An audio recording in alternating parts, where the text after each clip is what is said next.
Good morning students.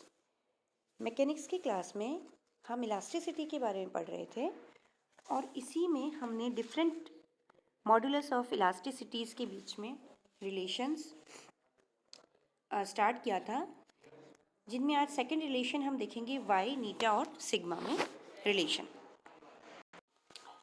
तो देखिए, इसके लिए जैसा कि डायग्राम में दिखाया गया है, देखिए वाई यंग प्रत्यास्था गुणांक है,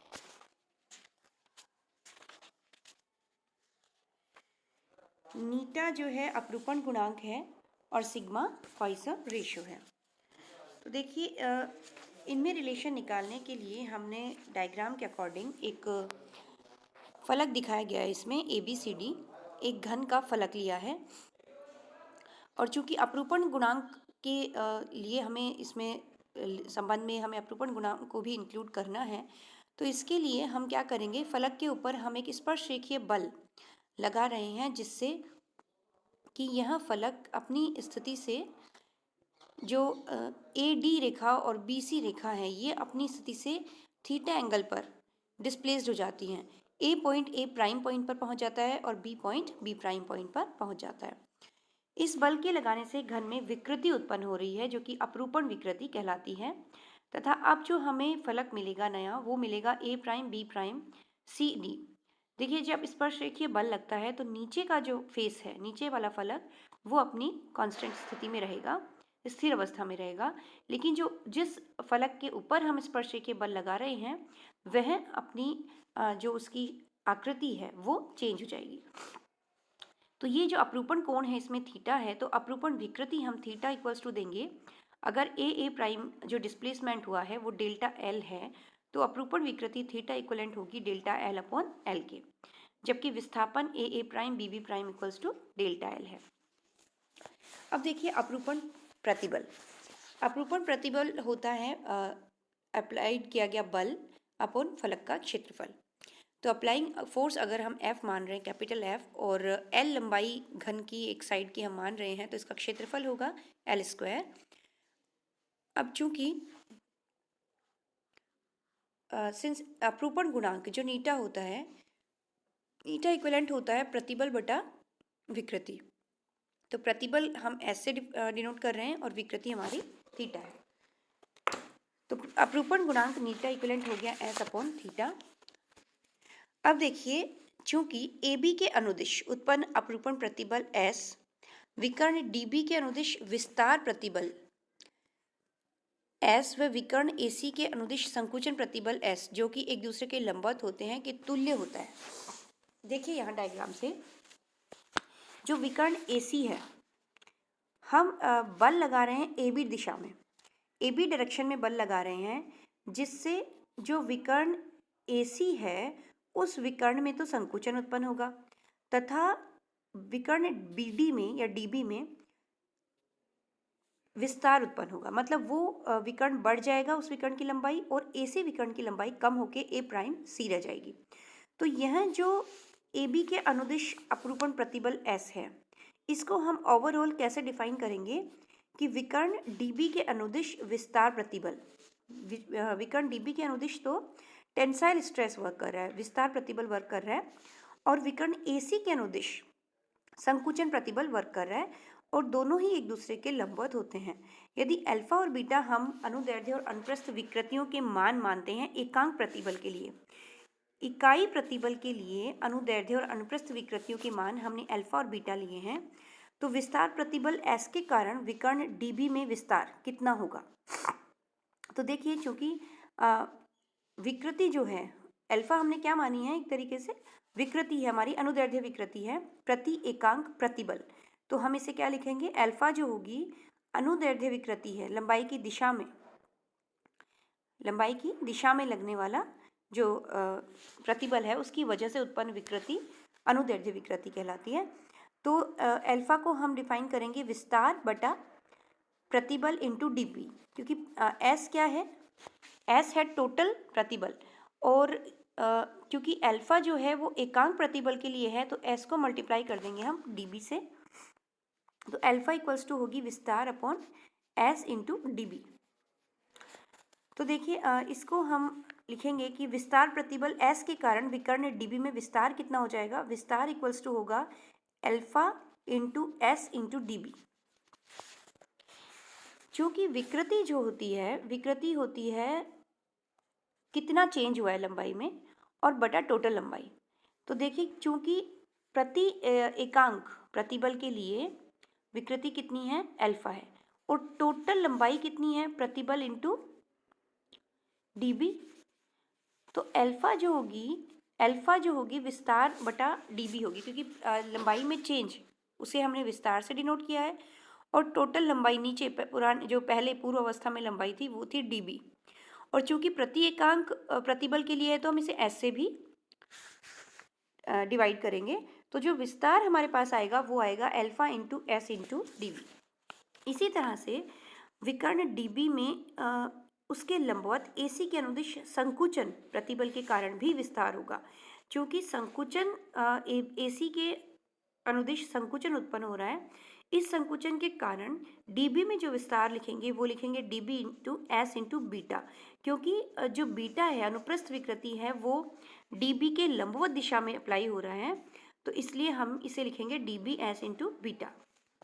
अतः dB के अनुदिश तनन प्रतिबल और AC के अनुदिश संकुचन प्रतिबल के कारण dB के अनुदिश कुल जो विस्तार होगा, टोटल जो टेंसाइल उत्पन्न हुआ है dB के अंदर, उसको हम इन दोनों का ओवरऑल कॉम्बिनेशन की फॉर्म में लिखेंगे।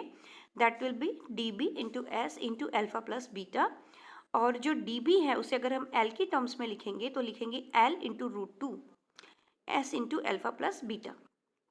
यदि dB प्राइम पर B से एक अभिलंब Bn डालते हैं, देखिए डायग्राम में dB प्राइम पर B से एक लंब डाला है Bn, तो जो वास्तव में dB के अंदर विस्तार हुआ वो कितना हो जाएगा, B प्राइम n के इक्विवेलेंट होगा। अब since theta is very small, क्योंकि किसी भी ठोस पे जब आप स्पर्श रेखीय बल लगाते हैं तो उसमें बहुत ज़्यादा जो थीटा है, जो अपरूपण है, वो बहुत इतना नहीं होता मेजरेबल, बट उसे माइनर जो चेंजेस होते हैं, तो इसलिए थीटा को हम बहुत स्मॉल मानते हैं। अतः कोण ए बी प्राइम सी का मान अप्रॉक्सीमेटली 90 डिग्री लिया जा सकता है। ए बी प्राइम सी, ये जो चेंज हुआ है इसको हम जैसे ए बी सी हमारा ऑलरेडी 90 डिग्री है, लेकिन अगर थीटा बहुत ही स्मॉल होगा तो बी प्राइम इसके बिल्कुल नज़दीक होगा, तो B prime C, A B prime C, इसको एंगल को भी हम थीटा 90 डिग्री एज्यूम कर सकते हैं। और कोण B B prime N then 45 degree के इक्विवेलेंट होगा। अतः एन बी प्राइम इक्वल्स होगा B B prime cos 45 degree, that will be equivalent to delta L. B B prime को हमने डेल्टा एल माना है, so it will be delta L upon √2। That mean L जो विस्तार था, कुल विस्तार डेल्टा, तो उसको हम लिख देंगे एन बी प्राइम, हमारा कुल विस्तार को ही व्यक्त कर रहा है, तो एन बी प्राइम की जगह हम लिख देंगे जो हमने विस्तार निकाला था L√2 S into alpha plus beta equals delta L upon √2। यहाँ हमें मिलेगा S into L upon delta L, इसको हमने एक तरफ रख लिया है, so it's equal to 1/2 alpha plus beta, but S into L upon delta L, S into L upon delta L equals to S upon delta L upon L, हमने इसको इस तरह से लिख लिया। और डेल्टा एल अपॉन एल जो होता है वो थीटा के इक्विवेलेंट होता है, अपरूपण विकृति को व्यक्त करता है। सो ये हो गया हमारा S upon theta equals to नीटा। तो ये जो लेफ्ट हैंड साइड में क्वांटिटी है इसको हम नीटा लिख सकते हैं, तो नीटा इक्वल्स टू हो गया 1/2 अल्फा प्लस बीटा। यहाँ हमने 1/2 अल्फा कॉमन ले लिया, 1 प्लस बीटा अपॉन अल्फा लिख दिया। लेकिन जैसा कि हमने पहले वाले डेरिवेशन से निकाला था कि beta upon alpha Poisson ratio होता है, अनुप्रस्थ विकृति बटा अनुदैर्ध्य विकृति, और जो y होता है अनुदैर्ध्य प्रतिबल बटा अनुदैर्ध्य विकृति, ये हो जाएगा हमारा 1/अल्फा। अनुदैर्ध्य प्रतिबल होता है लंबाई की दिशा में लगाया गया प्रतिबल, और अपॉन अनुदैर्ध्य विकृति। तो जो अल्फा है, अगर अल्फा किसके लिए है, एकांक प्रतिबल के लिए, तो यहाँ पर y की वैल्यू होगी 1/अल्फा। तो यहाँ हम ये वैल्यूज पुट कर देंगे नीटा में, तो नीटा इक्वल होगा 1/अल्फा है उसकी जगह हमने y लिख दिया, तो y/2 1 प्लस सिग्मा। तो ये y सिग्मा और नीटा में रिलेशन आ गया, y equals to 2 eta 1 plus sigma. अब देखिए इसी से हम फाइंड आउट करेंगे, जब दो रिलेशन हमारे पास आ गए हैं, एक तो हो गया वाई नीटा और सिग्मा में, दूसरा हो गया के वाई और सिग्मा में, जो हमने पिछले लेक्चर में निकाला था, Y equals to 3k into 1 minus 2 sigma. तो अब इनसे हम किन्हीं भी तीन राशियों के बीच का रिलेशन फाइंड आउट कर सकते हैं। तो देखिए थर्ड में हम करेंगे वाई के और नीटा में संबंध। तो जो के वाई और सिग्मा में है उसको हमने लिख लिया यहाँ पर 1 minus 2 sigma equals to Y upon 3k। और जो अभी हमने फाइंड आउट किया नीटा वाई और सिग्मा में, दैट इज 2 प्लस 2 सिग्मा, इसको इस फॉर्म में लिखा है equals to Y upon eta. इन दोनों को इस फॉर्म में लिख के हम इन दोनों को ऐड कर देते हैं, तो हमारे पास इक्वेशन बचेगी 3 equals to Y upon 3k plus Y upon नीटा। इसमें से वाई कॉमन ले लिया, सॉल्व कर लिया हमने, तो यहाँ वाई की वैल्यू हमारे पास आ गई 9 नीटा के अपॉन 3k प्लस नीटा। तो ये हमें रिलेशन दे रहा है वाई नीटा और के बीच का। इसी तरह से हम के नीटा और सिग्मा में भी रिलेशन, हम किन्हीं भी तीन क्वांटिटीज़ में इन रिलेशंस का यूज़ करके किसी भी तीन क्वांटिटीज़ में रिलेशन फाइंड आउट कर सकते हैं। तो यहाँ पर देखिए इक्वेशन 1 से 1 minus 2 sigma equals to Y upon 3k, और इक्वेशन 2 से 2 plus 2 sigma equals to Y upon नीटा।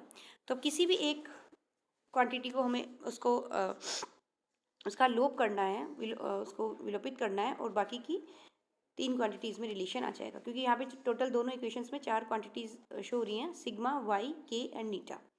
तो देखिए उपरोक्त दोनों समीकरणों को जोड़ा हमने, तो हमारे पास इक्वेशन आई, ओके, ये रिपीट हो गया हमारा वाई के और नीटा वाला। अब फोर्थ हम निकाल रहे हैं के नीटा और सिग्मा में संबंध, के नीटा एंड सिग्मा में रिलेशन। तो देखिए इक्वेशन 1 और 2 से Y equals to 3k 1 minus 2 sigma and Y equals to 2 eta 1 plus sigma. y के दोनों मानों को बराबर कर देंगे यहाँ पर, क्योंकि दोनों ही y के इक्विवेलेंट है, तो y को हम यहाँ पर विलोपित कर रहे हैं। तो यहाँ इक्वेशन होगी 3k 1 minus 2 sigma equals to 2 eta 1 plus sigma. Solve कर लिया हमने, तो सिग्मा की वैल्यू आ गई नीटा और के टर्म्स में, that is 3k minus 2 Neeta upon 2 Neeta plus 6k। इस प्रकार से हम डिफरेंट जो इलास्टिसिटी कोफिशिएंट्स हैं उनके बीच में रिलेशन एस्टेब्लिश कर सकते हैं। तो यहाँ देखिए अब एक टॉपिक और देख लेते हैं हम, limiting values of Poisson ratio. Poisson निष्पत्ति की सीमाएं क्या होती हैं। तो देखिए प्रत्यास्था गुणांकों के मध्य संबंधों से तीनों रिलेशन हमने लिख लिए, क्योंकि के और नीटा सदैव धनात्मक होते हैं। के क्या है, के है अपना आयतन प्रत्यास्था गुणांक, और नीटा है अपरूपण प्रत्यास्था गुणांक, जो कि हमेशा ही पॉजिटिव होंगे। तो देखिए सिग्मा के ऋणात्मक और धनात्मक दोनों ही मान संभव है, क्योंकि देखिए एक इक्वेशन में आ रहा है 1 प्लस सिग्मा, वाई भी वाई के और नीटा तीनों ही पॉजिटिव होने चाहिए। तो इसके लिए सिग्मा जो है नेगेटिव भी हो सकता है और पॉजिटिव भी हो सकता है। फर्स्ट इक्वेशन से बात करेंगे तो नेगेटिव होगी वैल्यू, और सेकंड इक्वेशन से बात करेंगे तो पॉजिटिव होगी। अब किन दो क्वांटिटीज़ के बीच में सिग्मा की वैल्यू लाई करेगी, इसके लिए हम कंडीशंस लगाते हैं इसके ऊपर। फर्स्ट कंडीशन लेते हैं, यदि सिग्मा एक पॉजिटिव राशि मान के चलते हैं तो समीकरण एक का दायां पक्ष धनात्मक होना चाहिए, और धनात्मक कब होगा, जब 1 माइनस 2 सिग्मा ग्रेटर देन 0 होगा। इस कंडीशन के लिए हमारे पास क्या कंडीशन आई सिग्मा की, कि sigma should be less than 1/2। तो सिग्मा जो है 0.5 से कम होना चाहिए। अब हम माने कि सिग्मा का मान ऋणात्मक है, तो सिग्मा की पॉजिटिव वैल्यू के लिए sigma should be less than 1/2। अगर नेगेटिव है माने हम, तो इक्वेशन 1 का बायां पक्ष धनात्मक होगा। अतः दायां पक्ष को धनात्मक कब होगा, इक्वेशन जो y equals to 2 eta 1 plus sigma वाली इक्वेशन है, इसके लिए क्या होगा कि सिग्मा का मान नेगेटिव अगर है तो 1 प्लस सिग्मा जो है वो ग्रेटर देन 0 होना चाहिए। ग्रेटर देन 0 कब होगा, जब सिग्मा ग्रेटर देन -1 होगा। ऋणात्मक तो है सिग्मा, लेकिन -1 से बड़ा होना चाहिए। जीरो से लेकर मतलब 0.5 से लेकर, या फिर हम कहें कि -1 से लेकर 0.5 तक सिग्मा की वैल्यूज़ होनी चाहिए। तो किसी समांगी समदैशिक पदार्थ के लिए सिग्मा की जो वैल्यूज़ होंगी वो -1 और 0.5 के बीच में पॉसिबल हैं, और ये इसकी लिमिटिंग वैल्यूज़ हैं। हमने लिमिट्स फिक्स कर दी सिग्मा के लिए कि इनकी वैल्यू जो है -1 और 0.5 के बीच में ही पाई जाएंगी। जैसे कि ठोस पदार्थों के लिए जब सिग्मा की वैल्यूज़ निकाली जाती हैं तो हमें मिलती है 0.2 से 0.4। तो ये जो है limiting values of Poisson ratio को रिप्रेजेंट कर रही हैं। नेक्स्ट लेक्चर में हम टॉर्शन ऑफ ए सिलेंडर बेलन का ऐंठन, इसके बारे में स्टडी करेंगे। Thank you.